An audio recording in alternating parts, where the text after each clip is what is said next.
আসসালামু আলাইকুম রহমতুল্লাহি ওবরকাতুহু। ঢাকা বিশ্ববিদ্যালয়ে পড়তে ইচ্ছুক এমন এসএসসি এবং এইচএসসি পরীক্ষার্থীদের জন্য আজকের এই ভিডিওটি। ঢাকা বিশ্ববিদ্যালয়ের একটি সাবজেক্ট রয়েছে তথ্যবিজ্ঞান ও গ্রন্থাগার, অর্থাৎ আর্টস থেকে এই সাবজেক্টটিতে বেশি ভর্তি হয়ে থাকে। আমার মনে হয় অন্য কোনো সাবজেক্ট থেকে পড়েও যদি আপনি এখানে আবেদন করেন, পড়তে পারবেন এই সাবজেক্টটিতে যদি আবেদন করে থাকেন। তো প্রশ্ন যেটি এসেছে সেটি হলো যে এই সাবজেক্টে পড়লে কি ধরনের চাকরি করতে পারবো। এই সাবজেক্টে পড়লে আপনি গ্রন্থাগারিক হতে পারবেন।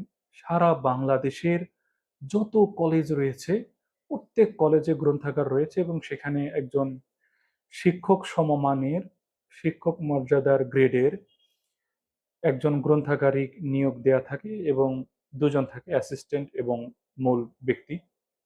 এখানে চাকরি করতে পারবে। বিসিএস এর দরজা সবার জন্যই খোলা।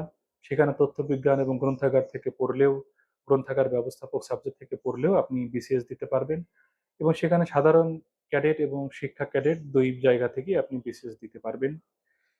বিটিবির আর্কাইভে চাকরি করার একটি বড় সুযোগ রয়েছে।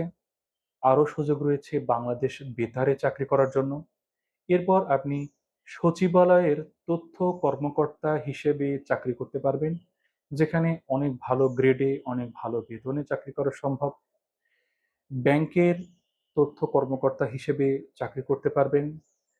এরপরে আপনার তথ্য ব্যবস্থাপকের বিভিন্ন পোস্ট রয়েছে সরকারি বিভিন্ন খাতে, সেখানে চাকরি করতে পারবেন। বিভিন্ন এনজিওতে এই সাবজেক্টটির অনেক চাহিদা রয়েছে, সেখানেও আপনি চাকরি করতে পারবেন। বিভিন্ন মিডিয়াতে, বিভিন্ন টিভি টিভি মিডিয়াতে চাকরি করতে পারবেন। বিভিন্ন সংবাদপত্রে আপনি চাকরি করতে পারবেন। এরপরে কর্পোরেট অনেক জব রয়েছে। এই সাবজেক্টের চাহিদা সেই সমস্ত কর্পোরেট জবগুলোতে রয়েছে।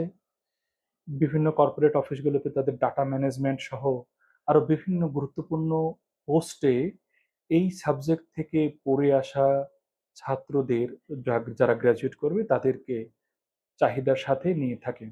তাই মোটামুটি কম মার্কসে ঢাকা বিশ্ববিদ্যালয়ের এই সাবজেক্টটিতে চান্স পাওয়াটা তুলনামূলক সহজ, মোটামুটি কম মার্কসে। তার মধ্যে একটি হলো তথ্যবিজ্ঞান, গ্রন্থাগার ব্যবস্থাপক সাবজেক্টটি।